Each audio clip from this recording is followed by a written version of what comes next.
Alleluia. Fisaorana mandrakariva no atolotritsika an'Andriamanitra no ny famindram-pony sy ny fitiavana ka mbola anomezany itsika izao fotoana izao indray dia mivavaka hisaotra ny tompontsika ary dia ametraka ny zavatra rehetra eo am-pelantanany indray. Mivavaka isika tompoko.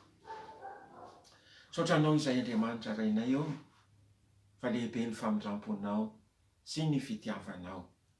Mankasitraka mandrakariva izay ary manandratra ny anaranao. Ankehitriny indray dia tafangona eto ny isam-batan'olona ny isam-pianakaviana mba hanao hira fiterana sy hiaino ny teninao dia apetraka eo am-pelantananao izany rehetra rehetra izany. Amin'ny anaran'i Jesosy Tompo. Amen. Ataontsika ny raha hoe ry fanaham-panazava miandrandranao izahay.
Tenin'Andriamanitra indray isika zao. Mankasitraka mandrakariva izay Tompo no mbola fanananay ny Baiboly ety am-pelantananay ary ny fananao masina izay mitardalana sy mampianatra. Mitera ny anaranao izay ary manolotra ny fisaorana sy ny fanajana sy ny voninahitra ho anao hatramin'ny taloha ankehitriny ary haritra mandrakizay. Tahiondray ny teny izay ho ambara sokafy ny vavan'ny mpanomponao ary tendreo ny fon'ny olona sy ny sain'ny olona Tompo mba hafantatra ny soratra masina mba ho voninahitry ny anaranao amin'ny anaran'i Jesosy Tompo. Amen. Anay ny Baibolitsika isika dia anokatra izany aty amin'ny filazantsara nosoratan'i Lioka toko 2:12.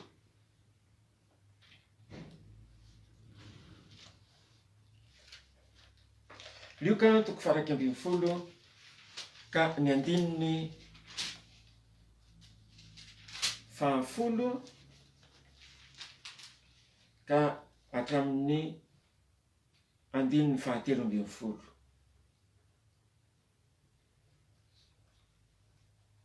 Atombotsika amin'ny andininy 9 mba hampazava azy. Lioka toko 2:12 andininy 9 ka hatramin'ny 13 toy izao novakiny amin'ny anaran'i Jesosy Tompo. And I say unto you, ary hoy izao aminareo, ask and it shall be given you. Mangata dia omena anareo izany. Seek and ye shall find. Mitedava dia hahita ianareo. Knock and it shall be opened unto you. Tondony dia hovoana ianareo. Andiny fahafolo. For everyone that asketh receiveth. Fa ny tsirairay avy izay mangataka no mahazo. And he that seeketh findeth. Ary izay mitady no mahita. And to him that knocketh it shall be opened. Ary ho an'izay mandondona dia hovoana. Andininy 1:10. If a son shall ask bread of any of you that is a father, raha misy zanakalahy anankiray mangataka mofo avy aminareo izay ray, will he give him a stone? Mova izy hanome azy vato? Or if he ask a fish, na raha mangataka hazandrano izy, will he for a fish give him a serpent? Move raha tokony ho hazandrano dia menarana no homeny azy. 12. Or if he shall ask an egg, na raha angataka atody izy, will he offer him a scorpion? Moa izy anolotra ny zanany maikoka. 13. If ye then, raha ianareo azy, being evil, na dia ratsy, know how to give good gifts unto your children, malala ny fomba hanomezana zavatsoa betsaka ho an'ireo zanakareo, how much more shall your heavenly Father, tsy lehibe lavitra ve ny rainareo zay any an-danitra, give the Holy Spirit to them that ask him, no hanome ny fanahy masina amin'ireo zay mangataka aminy. Novakina tamintsika izany ampahan'ny soratra masina izany mba hitariana antsika hangetaeta sy hangataka ny fanahy masin'Andriamanitra. Amin'izao fotoana izao moa dia manelanelana ny akaran'i Jesosy Tompo, fahatsiarovana ny akaran'i Jesosy Tompo any an-danitra sy fahatsiarovana ny andro Pentekosta izay ankalazaina amin'ny alahady izao raha sitrapon'Andriamanitra.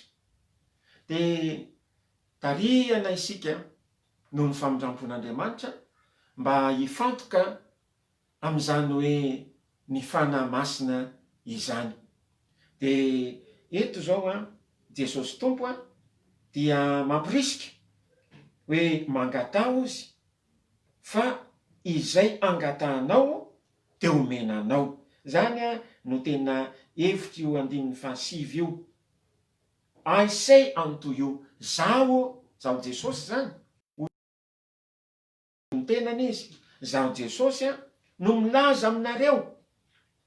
Milaza amiko zany milaza aminao zay miaino, zaho milaza aminareo, ask, mangata, and it shall be given you.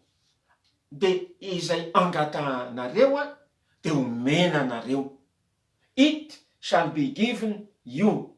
Zay angatahanareo dia omenanareo. Seek, mitediava, mikatsa, and ye shall find. Ary ianareo dia hahita. Knock, mandondona, and it shall be opened unto you. Ary izay dondonareo dia hovoana ho anareo. Raha mandondona ny varavaran'ny lanitra amin'ny alalan'ny vavaka isika, dia hovoana amintsika zany varavaran'ny lanitra izany. Eo amin'ny 15. For everyone, ny tsirairay avy, dia mianatra isika zany a mba makeo anatrehan'Andriamanitra isam-batan'olona mihitsy, tsy hoe faobe ary tsy hoe mangataka solotena hitondra fitenenana, fa ny tsiraray avy, everyone that asketh receiveth, ny tsirairay avy, na zany na ny madinika, na ny tanora, na ny lehilahy lehibe, na ny vehivavy lehibe, ny tsirairay avy izay mangataka amin'izao fotoana izao dia mahazo amin'izao fotoana izao. Samy temps présent no ampiasaina. Everyone that asketh receiveth, and he that seeketh findeth.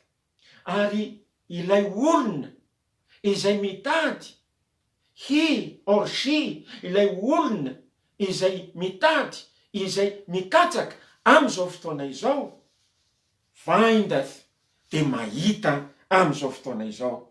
And to him that knocketh it shall be opened. Ary ho an'ilay olona izay mandonotona, ny tsiraray avy ihany io, tsy faobe na laza ny rehetrarehetra fa mivantana amin'ny tsiraray avy ny teny.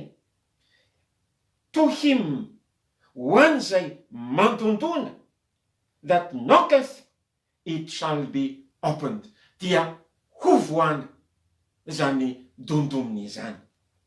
Dia io amin'ny andininy faha 1:12, raha misy zanakalahy ozy, if a son shall ask bread of any of you that is a father, raha misy zanakalahy mangataka amin'ny anankiray aminareo zay iray, mangataka mofo, dia move izy ilay raim-pianakaviana hanome azy vato, will he give him a stone?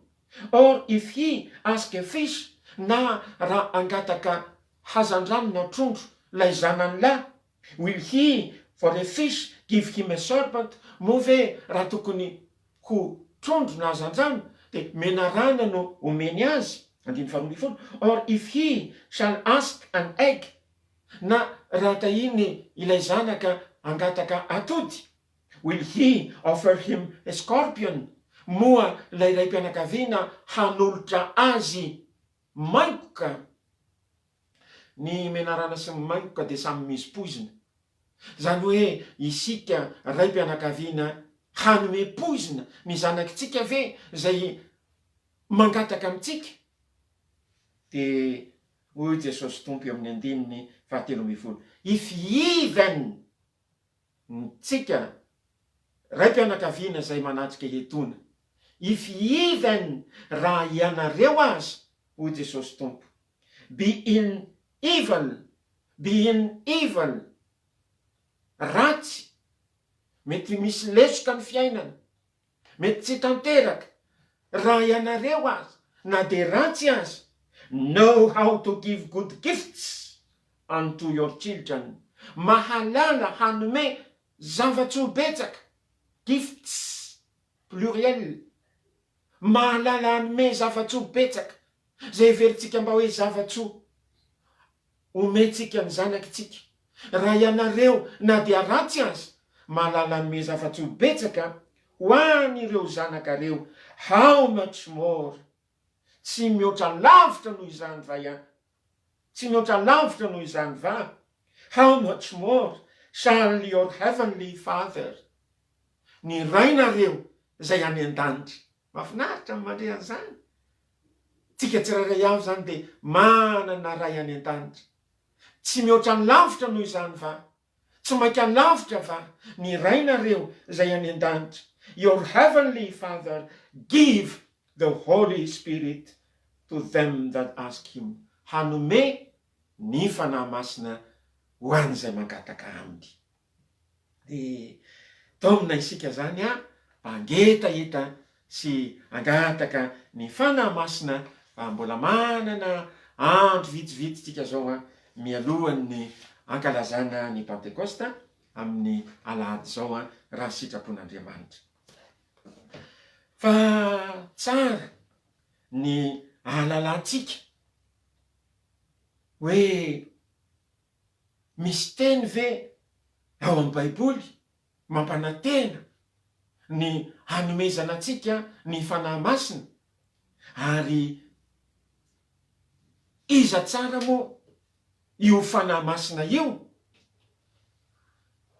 De amadika kely ny baibolitsika isika aty amin'ny testamenta taloha, Isaia 4:7.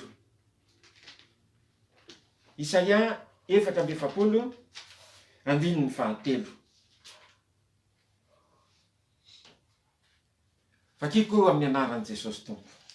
For I will pour water upon him that is thirsty. Fa handatsaka rano, fa izao. For I, Jehovah Andriamanitra no miteny. For I will pour water, zaho handatsaka rano upon him that is thirsty. Eo amin'ny olona, isam-batan'olona izany. Eo amin'ny olona izay mangetaeta. And floods upon the dry ground. Sy rika amin'ny tany karakaina. I will pour my spirit upon thy seed. Izaho handatsaka ny fanahiko amin'ny taranakao.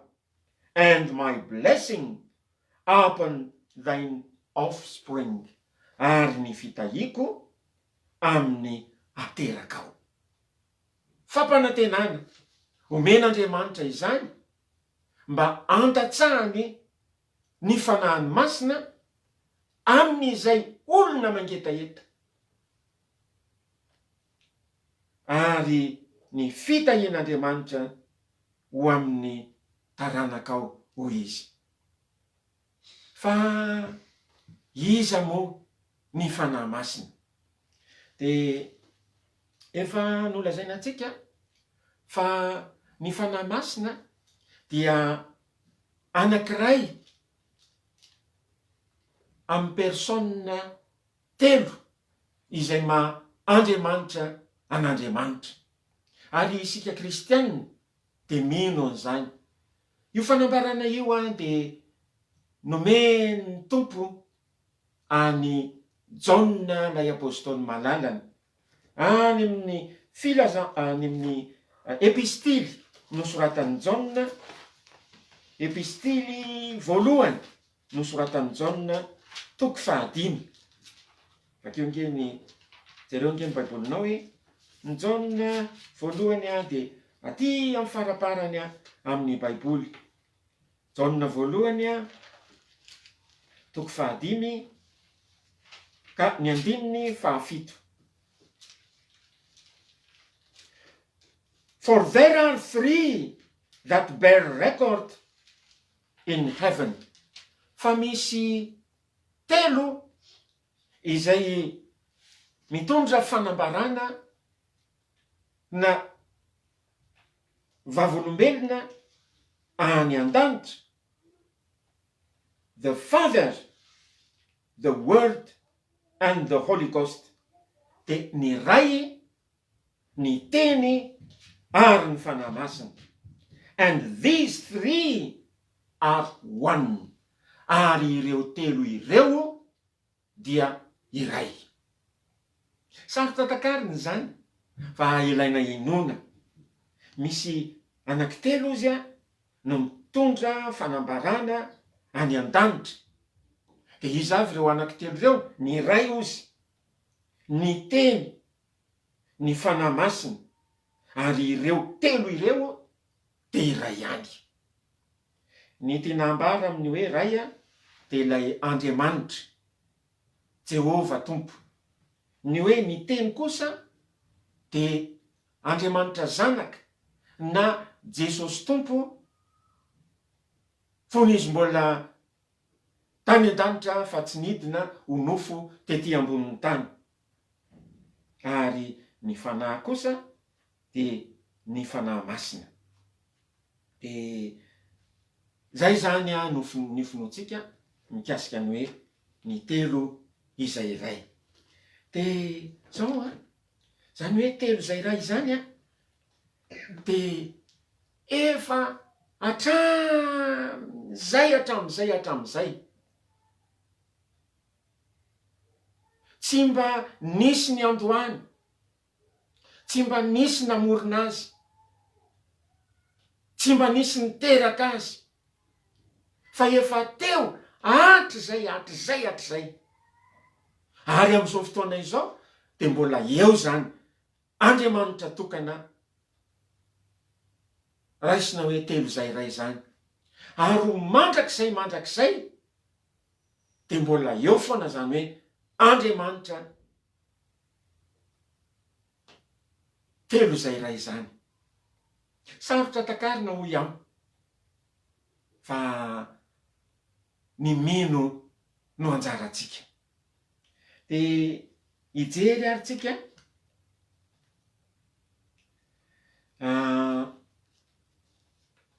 ny fanahy masina dia efa nanana anjara toerana tamin'ny famoronana atsika olombelona. Fiteny mandrakariva moa le Genesis toko voalohany andininy voalohany efa famerimberina amintsika zany hoe tany am-piandohana Andriamanitra, fa mbola tsy voasoratra hoe Andriamanitra ray, tany am-piandohana Andriamanitra nahary ny lanitra sy ny tany, ary ny tany dia tsy nisy endrika sady foana, ary aizina no tambonin'ny lalina, ary ny fanahin'Andriamanitra, fa mbola tsy voasoratra hoe ny fanahy masina, ny fanahin'Andriamanitra nanomba tambonin'ny rano. Ary hoy Andriamanitra, na Andriamanitra miteny hoe na Andriamanitra namoaka teny hoe, tsy mbola voasoratra hoe Jesosy tompo, fa mbola teny, ary hoy Andriamanitra misy mazava dia nisy ny mazava. Fa mba hatakaratsika bebe kokoa dia misy andinin-tsoratra masina novakitsika ireto. Aza reraka mamadibadika baiboly ianao fa mba ampahazavanao mihitsy ny zavatra mafiorina izay ampianarina. Joba toko 2:20 ka ny andininy 13. Ny bokin'ny Joba dia mialoha ny bokin'ny Salamo. Raha vao mahita ny Salamo ianao ampovoambony ao dia Joba no alohan'ny Salamo. Joba toko 2:20 ka ny andininy 13. Dia jerentsika ange zany amin'ny anaran'i Jesosy tompo hatrany no hamakina ny teny. By his spirit he hath garnished the heavens. Tamin'ny alalan'ny fanahiny no nampiangony ireo lanitra. Tamin'ny alalan'ny fanahiny, by his spirit, fanahin'Andriamanitra zany, ny fanahy masina zany, he hath garnished the heavens, no nanomezany ny zavatra rehetra teny an-danitra. His hand hath formed the crooked serpent. Ny tanany no namorona ny menarana miolikolika. Eo dia ny menarana tiany ho lazaina eo dia ny devoly. Zany hoe Andriamanitra no namorona any Losifera, namorona ny anjely, tsy niaraka tamin'Andriamanitra hatramin'izay akory, fa Andriamanitra telo zay ray ihany, Jehova Andriamanitra ihany no efa teo hatramin'izay, fa na anjely na isika olombelona dia samy noforonon'Andriamanitra taty aoriana avokoa. Amatika ny Baiboly indray itsika ao amin'ny Joba ihany 3:17. Joba 3:17.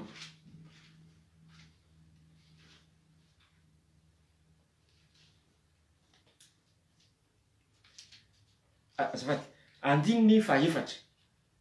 Joba 3:17. The Spirit of God hath made me. Ny fanahin'Andriamanitra no nanao ahy, namorona ahy. Fony voany teny Andriamanitra hoe andeha isika amorona olona tahaka ny endritsika, manam-pitoviana amintsika.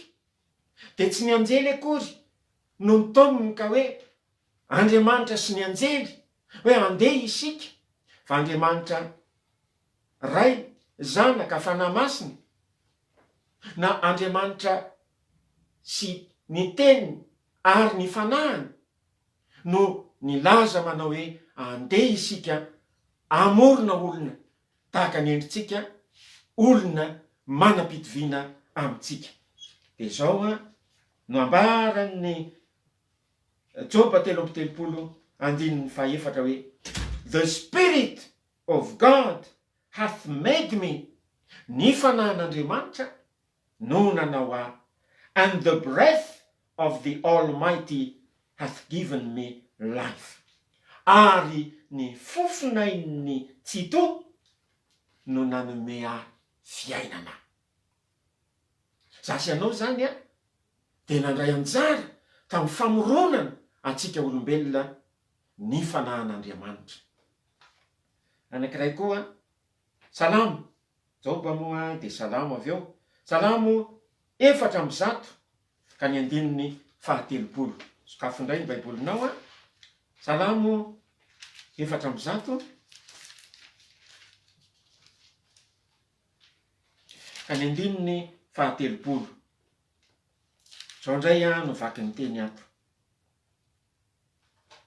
Thou sendest forth thy spirit. Naniraka ny fanahinao ianao. They are created. Dia voaforona izy ireo. And thou renewest the face of the earth. Ary ianao no manavao ny endriky ny tany. Thou sendest forth thy spirit. Naniraka, nanandefa ny fanahinao ianao. And they were created. They are created. Dia voaforona izy ireo. And thou renewest the face of the earth. Ary ianao no manavao ny endriky ny tany. Dia hitatsika amin'izany ilay hoe Andriamanitra tokana nefa telo izay iray. Dia hatrany ao amin'ny Baiboly dia ahitana zany maha-Andriamanitra tokana an'Andriamanitra zany nefa koa telo izay iray. Andriamanitra tokana nefa telo izay iray. Rehefa nanota ny zanak'olombelona tamin'ny andron'ny Noa, dia zao ny tenenin'Andriamanitra hoe tsy hanapaka mandrakariva amin'ny olona ozy ny fanahiko, fa nofo ihany izy, dia oferana 20 ny taona iainany. Tsy hanapaka mandrakariva amin'ny olona ozy ny fanahiko. Ny fanahin'Andriamanitra zany dia efa teo foana. Tsaronao fa rehefa mbola nitohy ny fahotan'ny olombelona tao aorian'ny safodrano, Noa sy ny zanany 3 mirahalahy, Noa sy ny vadiny ny zanany 3 mirahalahy sy ny vadin'ireo zanany telo mirahalahy reo no niavian'ny taranak'olombelona rehetra indray. De taoriana kely ny andro noa de nanao ny tilikambony Babela ny olona. Tamin'izany fotoana izany ho soratra masina de mbola iray fitenenana ny olona rehetra teto tany. Iray fitenenana. Zany hoe tsy mbola nisy ny hoe teny romana na teny italiana na teny takan'izao iainantsika amin'izao fotoan'izao teny frantsay, teny anglais, fa iray faninonana ny olona rehetra teto ambonin'ny tany. De nanao an'ilay tilikambo Babela izy hoe andehantsika ozy anamboatra tilikambo avo de ataotsika mipaka amin'ny lanitra zany tilikambo zany mba tsy ela eny ambonin'ny tany tsika. Ity tany ity anefa nataon'Andriamanitra ho fonenan'ny olona, fa ny olona tamin'izany fotoana zany de andehantsika anakatra ny lanitra isika, ataotsika mipaka amin'ny lanitra mihitsy ny tilikambo zay ahorintsika. De nijery Andriamanitra. De satria mbola iray faninonana ny olona de nandeha tsara mihitsy ny fanaovana an'izany tilikambo zany. De niakatra. Asena mandefa ciment ohatra ny aty ambany aty, tonga any ambony any ny ciment. Asena mandefa fer rond de tonga any ambony any ny fer rond. Asena mandefa fasika de tonga any ambony any, de miakatra hatrany le fanamboarana ny tilikambony Babela. De hitan'Andriamanitra zany. De ozy izy hoe raha izao ozy no ataon'ny olombelona. Zao no izy andehantsika ozy. Bakeo nge ny baibolinao hoe andehantsika hidina eny ambonin'ny tany de ho kororoantsika ny fitenin'ireo olona ireo. Mahavariana zany. De nidina tokoa Andriamanitra. Fa nisinganina de hoe andeha isika ozy hidina eny ambonin'ny tany anakorokoro ny fitenin'ny olombelona. De nidina tokoa Andriamanitra zany de nikorokorony ny fitenin'ny olombelona. De nanjary tsy mifakahazo fitenenana ny olombelona. Ery ambony ery angamba alefaso ny fer rond. Fa tsy nahazo an'izany fitenenana zany tsony le tary ambany tary. Fasika ny nampiakariny. Andefa ciment tsy nahazo an'izany angamba le tary ambany tary. Biriky ny nampiakariny. De tsy mifanaraka le fitenenan'ny olombelona. De tsy tanteraka teo. Fa zay mba nitovitovy fiteny no tafaraka. Ary tsy tanteraka araky le fikasan'ny olombelona hoe alefatsika ambony de ambony anakatra ny lanitra ny tilikambo. Ary de tsy ely eny amin'ny tany isika. Fa de atratra ny lanitra ny tilikambo zay ataotsika. De zany nisy ny fitenenana maro samihafa. Ary mahavariana fa tsika olombelona ihany no samihafa fiteny fa ny saka, na saka malagasy izy, na saka frantsay, mitovy daholo. Fa tsika tsy manao hoe ny teny malagasy le saka malagasy, ary ny teny frantsay saka frantsay. Ny biby, ny omby, de mitovy daholo ny fitenenana. Fa tsy misy hoe hafa ny fimahamahan'ny omby gasy, hafa ny fimahamahan'ny omby allemand. Fa isika olombelona nefa samy hafa fitenenana tsika satria nisy an'izay tantara tao amin'ny tilikambo Babela izay. Tsetsatetsa tsy aritra ihany moa zany zavatra izany. Fa ny fanahy masin'Andriamanitra de hita hatrany amin'ny bokin'ny Genesisy mandrapatonga aty amin'ny bokin'ny Apokalipsy. De teo foana ny fanahin'Andriamanitra. Raha mandinika amin'ny baiboly fa anio moa dia zavatra amin'ny ankapobeny no ambara amintsika fa raha sitrapon'Andriamanitra tohizana ny momba ny fanahy masina ny lakamisy sy ny sabotsy, ary indrindra moa ny alahady izay fahatsiarovantsika ny andro Pentecoste. De zao ny fanahy masin'Andriamanitra zany de ny asa ombieny tamin'ny olombelona.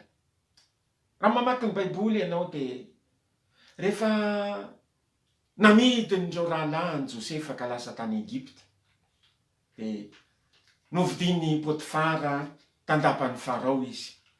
Ary voalaza ny soratra masina fa Andriamanitra de nombany Josefa hatrany. De nambinina Josefa fony izy niasa tao amin'ny tranon'ny Potifara. Fa natany an-trano, natany an-tsaha dia notahian'Andriamanitra Potifara. Ny vadin'ny Potifara dia nanompo ny masony tamin'i Josefa satria tovolahy bikana Josefa. De nitaona any Josefa ilay vadin'ny Potifara mba handry aminy. Fa tsy nanaiky Josefa, laozany mihitsy azy tamin'ny vehivavy ny akanjony. Rehefa nisotomitra vehivavy izy de laozany ny akanjony. Ary ilay vehivavy de nanendrikendrika amin'ny Josefa ary lasa tany amponja Josefa. Azonao vakiana ny tantara fa mitinana ihany zany ataoko zany. Fa tany amponja tany de mbola nitahian'Andriamanitra ihany Josefa. Nisy roalahy tao amin'izany fonja nisy an'i Josefa izany nanofy. De i Josefa no nomen'Andriamanitra fahendrena nilaza ny hevitry nofin'ireo roalahy reo. Lay anankiray moa dia tafavoaka soamatsara, fa lay anankiray kosa notapahana ny lohany. Taty aoriana nanofy Farao, mpanjakany Egypta mihitsy. Tsy nisy nalaza ny hevitry ny nofin'ny Farao, na ny magicien, na ny olon-kendry tao amin'ny tany Egypta. De teo voatsaron'le anankiray hoe any misy Hebreo any amponja, afaka milaza ny nofy, ny hevitry ny nofy. De natsona Josefa, de nakeo anatrehan'ny Farao izy, nlazain'ny Farao taminy ny nofiny. De Josefa no nanazava ny nofiny Farao. Fa mandritry ny 7 taona de isy taona zina na taona vokatra be ao amin'ny tany Egypta. Fa 7 taona aoriana kosa de isy mosary eraky ny tany Egypta. De hoy ny voalazan'i Josefa hoe zao no izy mifidiana ozy olon-kendry eo amin'ny fanjakanao mba hikarakara ao anatin'ny 7 taona zina de anao trano anangom-bokatra satria ho avy ny mosary. Koa rehefa tonga ny 7 taona mosarena de isy hoanina ny vahoakanao. De hoy Farao miantso ny mpanompony, ahita olona ohatra nio ve isika hoy izy manteny Josefa, olona izay manana ny fanahin'Andriamanitra. Na de Farao aza zany mpanjakany Egypta de nahita fa olona manana ny fanahin'Andriamanitra Josefa. Ary tamin'ny taranaka mifandimby, Mosesy de olona nanana ny fanahy masin'Andriamanitra. Mbola tsy voalaza hoe fanahy masina tamin'izany fotoana zany, fa nanana ny fanahin'Andriamanitra. De rehefa nitady tamin'Andriamanitra Mosesy mba azahoany mitondra ny vahoaka, de ozy izy Andriamanitra hoe mifidiana 70 loholona, de ny fanahy ao anatinao izy anomezako an'ireo olona ireo anana fahendrena mba hitondrana ny vahoaka makivaky ny hevitra ho any amin'ny tany Kanana. Taoriana Mosesy de nisy ny Josua sy Kaleba zay voalaza fa nanana ny fanahin'Andriamanitra de nanana fahendrena teo amin'ny fiainany. Ireo mpitsara ny fandimby nary Gideona, Jefta, Samson. Raha tsy efa tena mamaky ny Baiboly ianao de ohatrany tsy de mazava aminao zany zavatra tantaraiko zany. Fa ireo olona ireo de nitsara ny zanak'Israely ary nametran'Andriamanitra ny fanahiny tao anatiny izy ireny. dia ny asa foana zany ny fanahin'Andriamanitra ary tadidio fa Andriamanitra koa ny asa ary ny tenin'Andriamanitra koa ny asa tamin'izany fotoana izany. Ireo persona anankitelo izay antsoina hoe telo izay iray amin'ny maha-Andriamanitra n'Andriamanitra ireo dia ny asa hatrany hatrany. Tsaroana moa rehefa tao amin'ny toerana anankiray Jakoba ka iaona amin'ny esao rahalahiny dia nisy anjely nifampitolona taminy dia efa azava ny andro dia mbola fampitolona ihany tamin'ilay anjely Jakoba. Iny anjely iny tsy iza fa Jesosy Tompo. Mahavariana zany. Zao ny voalazany ilay anjely avy aloha andeha ozy fa efa mazava ratsy ny andro. Teo hoy Jakoba teo pitolomany tonitolona mivavaka zany, tsy avelako andeha ianao ratsy tahinao aho, tsy avelako andeha ianao ratsy tahinao aho. Dia ozy izy lay anjely hoe iza moa ny anaranao? Jakoba ozy. Hatramin'izao dia ovana Israely ny anaranao. Fa raha nanontany kosa Jakoba hoe ary iza ny anaranao? Dia tsy namaly ny anjely. Any amin'ny boky arabo any amin'ny baiboly arabo no ahitana hoe ny valitenin'ny anjely dia hoe mahagaga. Ahoana no anontanianao ny anarako izy? Fa mahagaga ny anarako. Dia iza nefa le mahagaga? Any amin'ny Isaia no ahitana hoe zaza niterako antsika, zazalahy no nomena antsika. Ny anarany atao hoe i mahagaga, mpanolontsaina, Andriamanitra mahery, ray mandrakizay, andrina ny fiadanana. Jesosy ny asa. Ary tsaroanao lay izy telo lahy, Sadraka, Mesaka, Abedinego, natao tao amin'ny lafaoro mirehatra afo rehefa tsy niankohaka teo anoloan'ilay sary olona volamena, Andriamanitry Nebokadinezara mpanjaka. Efa tsy niankohaka teo izy telo mirahalahy dia natsipy tao anaty lafaoro mirehatra afo ampatorana.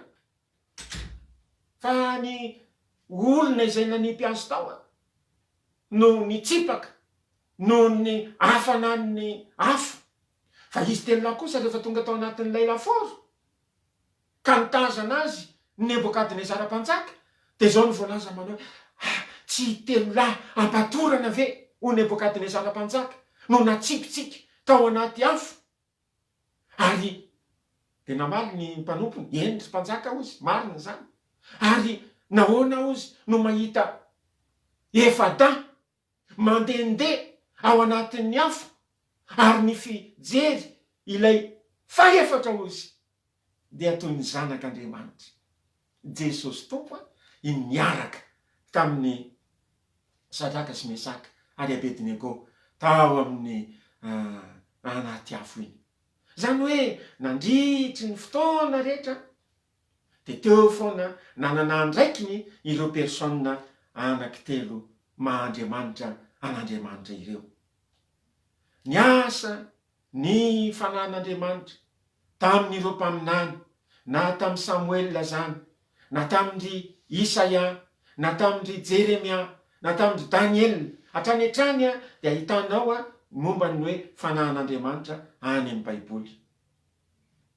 Taty amin'ny testamenta vaovao dia mbola ny asa ny fanahin'Andriamanitra.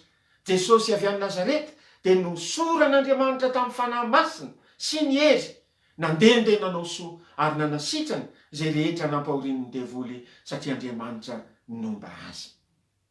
Fa izao koa no tokony ho fantatritsika. Mizara telo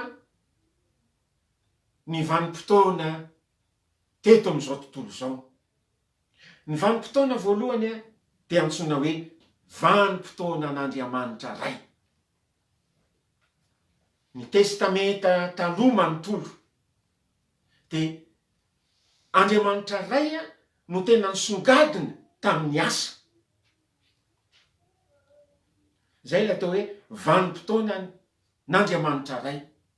Hatrany hatrany teo ihany ny fiasan'ny fanahy, teo ihany ny fiasan'ny lay zanak'Andriamanitra, lay teny izay tonga nofo, fa mbola teny izy dia indraindray miova ho anjely izy, anjelin'ny Jehova, fa niasa ihany reo, fa Andriamanitra ny tena niasa tany amin'ny testamenta taloha. Niantso any Abrahama izy, niresaka tamin'ny Mosesy izy, ary tamin'ny mpaminany ny fandimby dia nasiany teny ny mpaminany hoe zao no lazain'i Jehova, zao no lazain'i Jehova, zao no lazain'i Jehova. Vakeo nke ny baibolinao Ezekela, Daniela, Hosea, Joela, Amosa, Obadia sy ny sisa. Saiky Andriamanitra ray no tena niasa, vanim-potoana n'Andriamanitra ray tamin'izany vanim-potoana izany. Rehefa tonga tety Jesosy Tompo ka nanao ny asa fanompona, dia izay indray no vanim-potoana Andriamanitra Zanaka. Vanim-potoana niesan'i Jesosy tonga nofo tety mihitsy izy. Hanika izay rehetra manatona an'Andriamanitra dia nanatona azy. Ry Jesosy zanaky Davida ao, mamindrafo amiko, dia tena namindra fo Jesosy, satria tena irak'Andriamanitra, Andriamanitra tonga teto amin'izao tontolo izao Jesosy. Dia Jesosy mihitsy no natony ny olona, ny ankohofan'ny olona, tahaka ny ankohofan'ny Mosesy teo anatrehan'Andriamanitra fahiny, tahaka ny ankohofan'ny Abrahama teo anatrehan'Andriamanitra fahiny, no ny ankohofan'ny olona teo anatrehan'i Jesosy. Ary tsy nandahany zany Jesosy. Jesosy tsy nilaza hoe za tsy azo iankofana ohatran'izao fa inona zao ataonao zao. Fa ny anjely kosa rehefa misy miankohoka amin'ny anjely dia miteny mihitsy, za ozy mpanompon'Andriamanitra tahaka anao ihany, aza manao an'izao fa Andriamanitra ihany no iankofana.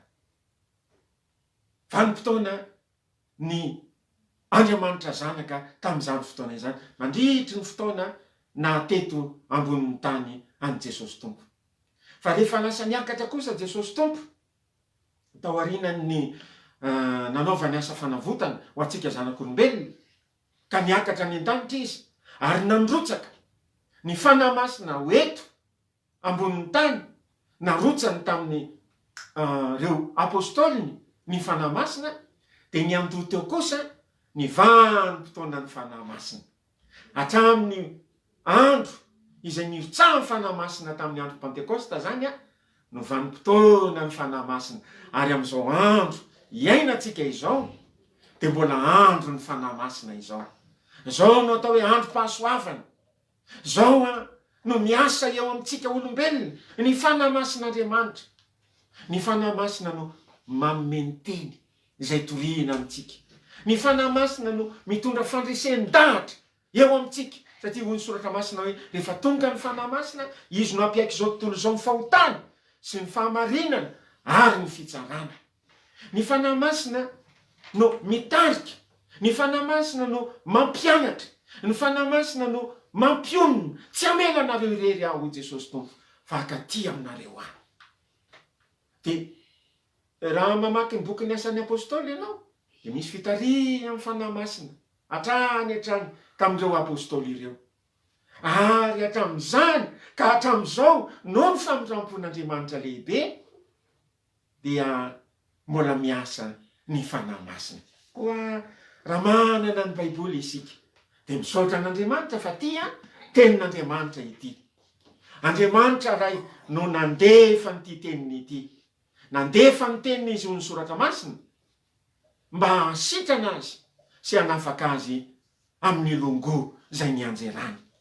Nefa koa raha misaotra an'Andriamanitra isika noho ny amin'ny teniny, dia misaotra an'Andriamanitra ihany koa isika noho ny amin'ny fanahiny masina izay manazava na ny saitsika, na ny fotsika, na ny fanahintsika.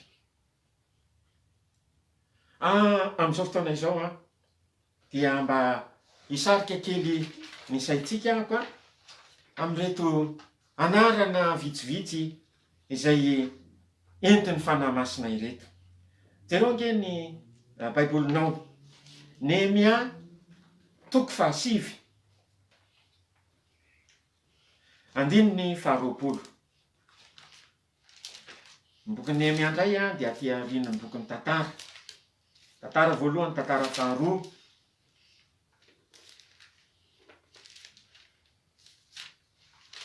tonga dia miditra amin'ny Ezra, Nehemia.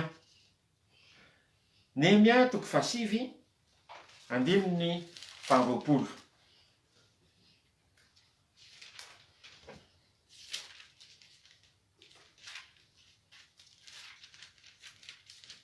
Zao mivaky ny teny amin'ny anaran'i Jesosy tompo. Nehemia toko fasivy, andininy faharoapolo.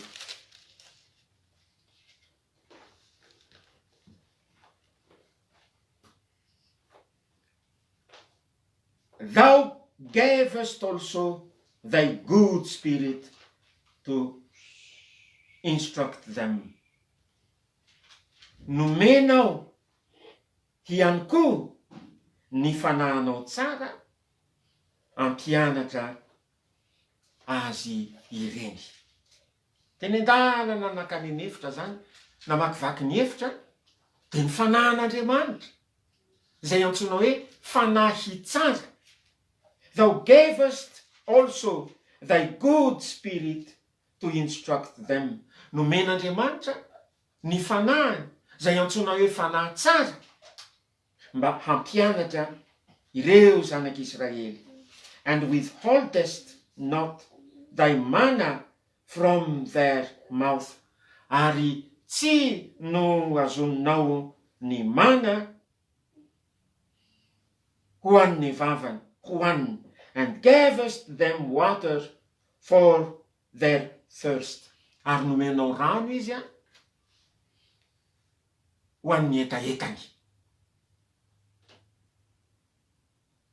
Mahavariana, fanahin'Andriamanitra tsara zany no nitariky, nampianatra reny zanak'Israely ireny. Ary tamin'izany dia mofo avy any an-danitra, mana no nomeny tompo ireo zanak'Israely hamelomana azy. Voalaza fa ny mana dia sakafon'ny anjely. Zahay moa teo akaikin'ny frère Daouda dia tena variana mihitsy. Aza taitra ianao na lasa fisainana hoe ny frère Joro koa dia frère Daouda ihany no ambarany. Raha mijery ny sary amin'ity Facebook teny ianao dia ny sarin'ny frère Daouda mivady no napetraka eo e. Ary izay fampianarana mba azo tamin'ireny ray aman-dreny no mba hampitaiko aminao.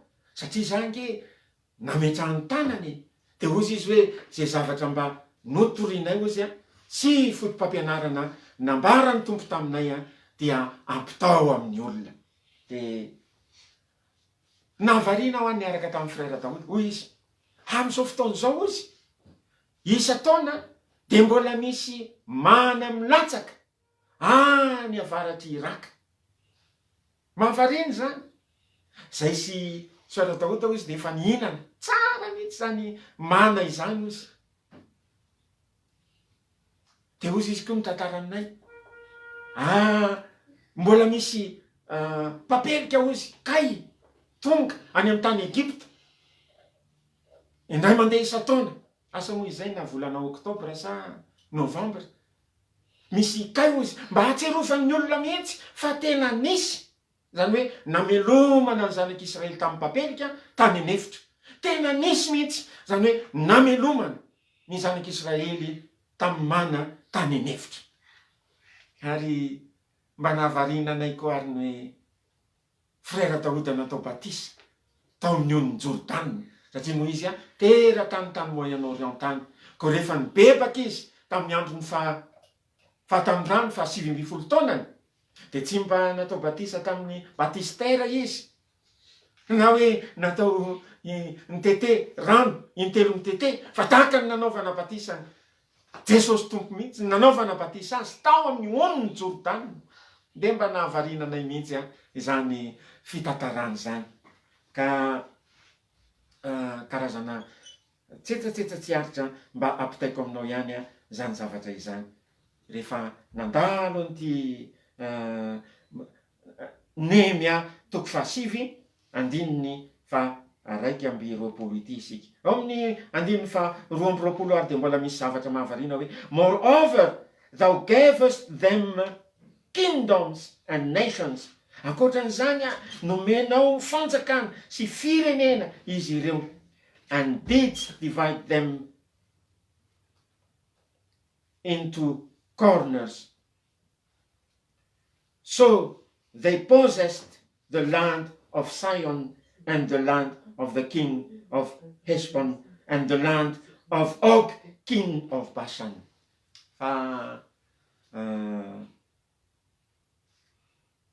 Nahazo fanjakana sy firenena maro samihafa zany ny zanak'Israely. Avadikitsika indray ny baiboly ao amin'ny Isaia 4:4.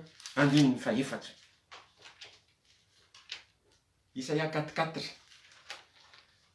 Zay no atadiavanao azy. Isaia, Jeremia, Ezekela, Daniela. Isaia 4:4. Le tany amin'ny Néhémia dia hitatsika fa fanatsara no ny antsona ny fanan'Andriamanitra. Fa ato amin'ny Isaia 4:4 indray, 4 dia amin'ireny voalaza ato.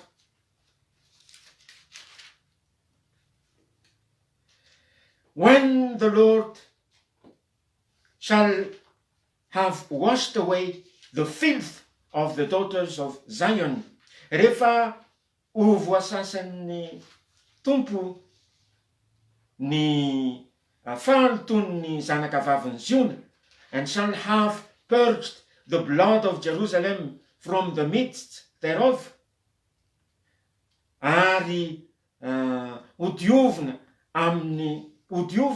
ny rany Jerusalema tsy ho eo afovoany, by the spirit of judgment, amin'ny alalan'ny fanahany fitsarana, and by the spirit of burning, sy amin'ny alalan'ny fanahany fandorona. Ny fanahan'Andriamanitra zany dia nantsona hoe fanahy tsara. Fa ny fanahan'Andriamanitra ihany koa eto amin'ity Isaia ity dia antsoina hoe fanahany fitsarana, fanahany fandorona. Dia rehefa mandiny tena isika dia fanahan'Andriamanitra no mitsara atsika hoe ty misy zavatra tsy mety, ty misy zavatra tokony amboarina.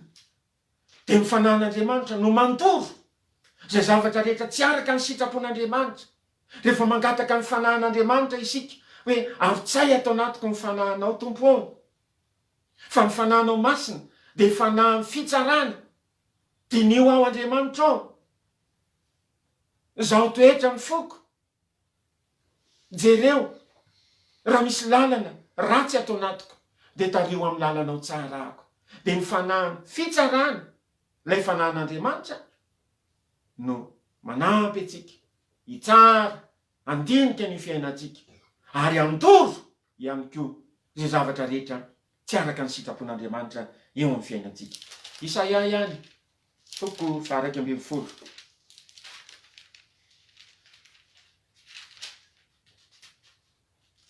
Isaia 4:12, andininy 1 sy 2. And there shall come forth a rod out of the stem of Jesse, ary isy tsorakanzo avy amin'ny fakany Jesse, and a branch shall grow out of his roots, ary isy taho hipotra na haniry avy ao amin'ny fakany. Andininy 2. And the spirit of the Lord shall rest upon him, ary ny fanahan'i Jehova hitoetra eo aminy. Jesosy ny tiana ho lazaina amin'izany ratsana avy amin'ny Jesse zany. And the spirit of the Lord shall rest upon him, ary ny fanahan'i Jehova hitoetra eo aminy. Dia reto indray no iantsona le anaran'ny fanahan'Andriamanitra. The spirit of wisdom and understanding, ny fanahin'ny fahendrena sy fahazavan-tsaina. The spirit of counsel and might, ny fanahin'ny fanoloran-tsaina sy ny faherezana. the spirit of knowledge and of the fear of the Lord. Ny fanahy ny fahalalana sy ny fahatahorana an' Jehova. Io isika hoe mangataka amin'ny fanahin'Andriamanitra io. Fanahy tsara ny fanahin'Andriamanitra. Fanahy fitsarana ny fanahin'Andriamanitra. Fanahy fandorona ny fanahin'Andriamanitra. Fa eto koa dia voalaza fa fanahy fahendrena sy fahazavan-tsaina. Hanome antsika fahendrena izy. Hanome antsika fahazavan-tsaina izy. Dia voalaza hoe fanahy fanoran-tsaina sy ny faherezana. Hanolo-tsaina antsika izy. Hanome hery antsika izy. Rehefa mangataka ny fanahin'Andriamanitra isika. Fanahy ny fahalalana sy ny fahatahorana an' Jehova. Rehefa manana ny fanahin'Andriamanitra eo amintsika isika, dia omen'Andriamanitra fahalalana ary omen'Andriamanitra fahatahorana an' Jehova ao anatitsika ao. Manaraka Zakaria 12:10 Zakaria indray dia any amin'ny faraparan'ny testamenta taloha. Zakaria, Malakia dia miditra amin'ny bokin'ny Matio. Zakaria 12:10 10 ny vakitsika amin'ny anaran'i Jesosy Tompo. And I will pour upon the house of David, ary hoahidiko amin'ny ankonan'i David, and upon the inhabitants of Jerusalem, sy amin'ny mponina ny Jerusalema, the spirit of grace and of supplication, ny fanahy ny fahasoavana sy fifonana. And they shall look upon me whom they have pierced. Ary dia hijery aho izay nolefonina izy. And they shall mourn for him. Ary hisaona azy izy as one mourneth for his only son. Dia tahaka ny olona izay misaona ny amin'ny zanany nahatokana. And shall be in bitterness for him. Ary dia hangidy ny aminy as one that is in bitterness for his firstborn. Tahaka ny olona izay ho latsaka alahelo, mangidy sy lalina noho ny amin'ny zanany lamatoa. Eo indray dia ahitantsika ankoatra ny hoe fanahy tsara ny antsoina ny fanahin'Andriamanitra, ankoatra ny hoe fanahy ny fitsarana sy fanahy ny fandoroana izay antsoina ny fanahin'Andriamanitra, ankoatra n'ilay hitantsika hoe fanahy ny fahendrena sy fahazavan-tsaina, fanahy ny fanoloran-tsaina sy ny faherezana, fanahy ny fahalalana sy ny fahatahorana an' Jehova. Ny anarana ny fanahin'Andriamanitra fahafito hitantsika eto dia fanahy ny fahasoavana sy ny fifonana. Rehefa mangataka ny fanahin'Andriamanitra tsika zany fanahy fahasoavana no iantsoana azy sy fifonana. Azahoantsika mifona ao amin'ny fanahin'olona, dia rehefa tonga ao amintsika zany fifonana izany dia zao ny voalaza hoe hijery ahy izay nolefonina izy. Ampatonga hitodika any amin'i Jesosy ny olona, ampatonga ny olona hitodika any amin'i Jesosy ilay nolefonina, dia hatsiaro tena izy ka hitodika amin'Andriamanitra, hiverina amin'Andriamanitra, hiana amin'ny ratsy fanaony, ary mba hanompo an'Andriamanitra tahaka sy anao ihany koa. Zany mihitsy ny voalaza eo. And I will pour upon the house of David and upon the inhabitants of Jerusalem. Hoarotsako na hoahidiko amin'ny taranaky Davida sy ny mponina any Jerusalema, ilazana ny olombovonjy zany, ilazana ny olon'Andriamanitra izany, the spirit of grace and of supplication, ny fanahy ny fahasoavana sy ny fifonana. And they shall look upon me. Ary ireo olona ireo dia hijery ahy they shall look upon me, and they shall look upon me, whom they have pierced, izay efa nolefony, and they shall mourn for him as one mourneth for his only son. Dia isaona azy izy ozy tahaka ny fisaonan'ny olona ny zanakalany. Ireo ary no tenenina tamintsika ireo anaran'ny fanahin'Andriamanitra ireo. Fa rehefa tonga tety ambonin'ny tany Jesosy Tompo dia hitatsika tsara mihitsy fa rehefa natao batisa Jesosy, naneo modely mihitsy izy. Rehefa natao batisa ny olona ozy ny soratra masina, dia mba natao batisa koa Jesosy. Tsy izay moa vakitsika ao amin'ny Lioka, sokafo indray baibolinao aza variana mijery fotsiny fa raiso ny baiboly dia sokafo ny baibolinao. Lioka toko 7.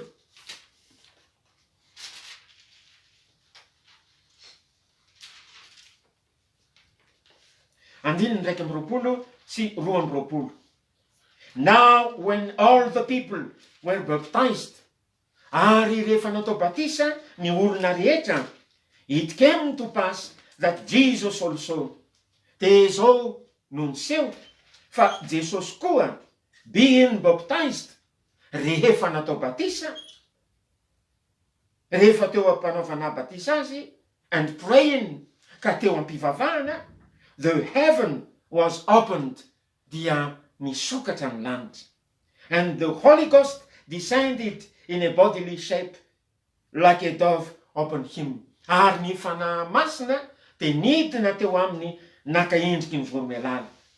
And a voice came from heaven, ary nisy feo avy tao an-danitra, which said, izay teny hoe, thou art my beloved son, ianao no zanako malalako, in thee I am well pleased, ianao no sitrako indrindra. Eo dia misongadina ihany Mahandriamanitra ray, personne telo. Satria Jesosy Tompo lay teny avy any an-danitra ka tonga nofo tahaka anao, dia nidina tao amin'ny on'ny Jordana natao batisa. Alao fisaratsaina mihitsy hoe iny Jesosy zany ataon'ny Jaona mpanao batisa. Azonao sary an-tsaina zany. Dia teo mpanaovana batisa azy ka mivavaka izy dia nidina amin'ny fanahy masina naka endriky ny voromailala, nidina teo amboniny, tsy hoe feo fotsiny no re, fa nidina ozy ny fanahy masina dia nakeo amboniny, nipetraka teo aminy tahaka ny endriky ny voromailala. Jesosy dia teo ny voromailala, ary nisy feo ozy avy tao an-danitra, and the voice came from heaven. Tsy hoe Jesosy no napiakatra ny feony dia napidina izany ndray, na ny fanahy izay efa naka endriky ny voromailala no niakatra aingakaingana dia napidina izany ndray, fa nisy feo ozy avy tao an-danitra, nanao hoe, ianao no zanako malalako, thou art my beloved son, ianao no zanako malalako. Feo an'Andriamanitra ray io, ianao no sitrako indrindra. Andriamanitra tokana nefa manana personne anankitelo, ny zanaka, ny ray, ny zanaka, ny fanahy masina. Ary mandeha mandeha fotoana efa diva ifarana ihany tsika, rehefa nanolo tena ho antsika olombelona Jesosy ho faty teo amin'ny hazo fijaliana, dia izao ndray ny voalaza any am-bokin'ny Hebreo toko 7, 13 sy 14. Hebreo toko 7, 13 sy 14 no vakitsika. For if the blood of bulls and of goats, fa raha ny ranony ombola sy ny osla, and the ashes of a heifer sy ny lavenim-bato-tombovavy, sprinkling the unclean, afafy amin'ny voaloto, sanctifieth to the purifying of the flesh, manamasina hatramin'ny fanadiovana ny nofo. How much more, tsy mainka mihoatra lavitra va, shall the blood of Christ, ny rany Kristy, who through the eternal spirit, ilay tamin'ny alalan'ny fanahy mandrakizay, offered himself without spot to God, nanolotra ny tenany tsy manatsiny, tsy misy petina ho an'Andriamanitra. Purge your conscience, no hadio ny fieritreretanareo from dead works to serve the living God. Iana amin'ny asa maty hanompo an'Andriamanitra velona. De jereo fa tahaka an'ilay voasoratra tany amin'ny Lioka, de hitatsika eo indray hoe Kristy. Maika ozy ny rany Kristy, io ilay Andriamanitra zanaka. Who through the eternal spirit, io ilay fanahy masina. Tamin'ny alalan'ny fanahy mandrakizay, no nanolotra ny tenany tsy misy pentina ho an'Andriamanitra, io ilay Andriamanitra ray. Purge, ny rany Kristy zany de manadio hatramin'ny fieritreretana, manadio hatramin'ny fieritreretana ho afaka amin'ny asa maty mba hanompo an'Andriamanitra velona. De jereonao fa eo foana le personne telo maha-Andriamanitra an'Andriamanitra. Ary mahasoa atsika ny fahalalana an'izany, satria rehefa hivavaka isika de tena fantatsika ny ilantsika ny fanan'Andriamanitra eo amin'ny fiainantsika. Farany ho jerentsika amin'ny Galatianina toko 7. Epistily nosoratan'i Paoly apôstôly ho an'ny Galatianina toko 7. Andininy 17 sy 14. Galatianina toko 7 andininy 17 sy 14. Christ hath redeemed us from the curse of the law. Kristy nanavitra antsika tamin'ny ho afaka amin'ny ozon'ny lalàna, being made a curse for us, fa natao ozona ho atsika izy. For it is written, fa izao ny voasoratra, cursed is everyone that hangeth on a tree. Voaozona izay olona miantona amin'ny hazo. That the blessing of Abraham might come on the Gentiles through Jesus Christ. Mba ho tonga ilay fitahinan'i Abrahama, mba ho tonga amin'ny jentilisa ihany koa amin'ny alalan'i Jesosy Kristy, that we might receive the promise of the Spirit through him. Mba azahotsika mandray ihany koa ny teny fikasana ny amin'ny fanahy amin'ny alalan'ny finoana. Eo dia ahitatsika ny asa-panavotana zay nataon'i Jesosy Kristy. Fa akoatra ny nikapoana azy ary ny diakapoka tamin'i Jesosy no famasitranana atsika. Akoatra ny nandefonana azy ka nirotsaka ny rany, ary ny rany Jesosy no fanavotana ny fanahintsika. De niantona teo amin'ny hazoko Jesosy. Tsy nivonoana tamin'ny sambatra izy, na maty martiory, fa naantona teo amin'ny hazo izy. Ary zany niantonany teo amin'ny hazo zany de tonga ozona ho atsika izy. Ary zany fiantonan'i Jesosy zany de nitondra tombotso ho atsika jentilisa ihany koa, mba azahoantsika mandray ny fitahinan'i Abrahama ho ny soratra masina, de andraisantsika ny teny fikasanany amin'ny fanahy amin'ny alalan'ny finoana. Ny diakapoka tamin'i Jesosy no fanasitranana atsika. Ny rany Jesosy nalatsaka no famelan-keloka sy fanadiovana sy fanavotana ny fanahintsika. Fa Jesosy niantona teo amin'ny hazo fijaliana kosa no azahoantsika mandray ny fanahyn'Andriamanitra. Jesosy niantona teo amin'ny hazo fijaliana no azahoantsika mandray ny fanahin'Andriamanitra. Tombontsoa ane zany ry havana eny, tombontsoa ane zany e. Koa Jesosy manao hoe mangatao izy fa izay mangataka ny zavatra angatanao no azonao. Mitetiava fa rehefa mitady ianao de mahita, ary mandondona fa ianao izay mandondona no voana. Izy aminareo zay ray raha angatany zanany mofo no hanome azy vato, angatany zanany azandrano no hanome azy mena rano solon'ny azandrano, angatany zanany atody no hanome azy maingoka. Ko raha ianareo na dia ratsy azy mahalala hanome zava-tsoa ho anareo zanakareo, tsy mainka ny rainareo any an-danitra hanome ny fanahy masina ho an'izay mangataka aminy. Manana etaetam-bandray ny fanahy masina. Tamin'ny andron'ny testamenta taloha dia natao ho an'ny taranaky Abrahama ihany, ho an'ny Hebreo, ho an'ny Jiosy ihany ny fanahy masina. Josefa dia Hebreo, Mosesy dia Hebreo, Joshua sy Kaleba dia Hebreo, ireo mpanjaka ny fandimby voasoratra ao amin'ny Baiboly dia Hebreo, ireo mpaminany ny ran'Andriamanitra dia mpaminany Hebreo. Na Jesosy koa aza dia avy amin'ny taranaky Abrahama, Hebreo, Jiosy.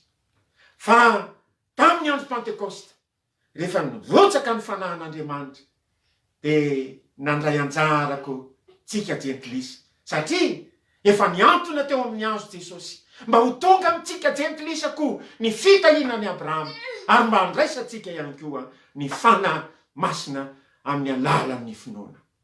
Vavaka isika tompoko, anondrika alohantsika hivavaka isika.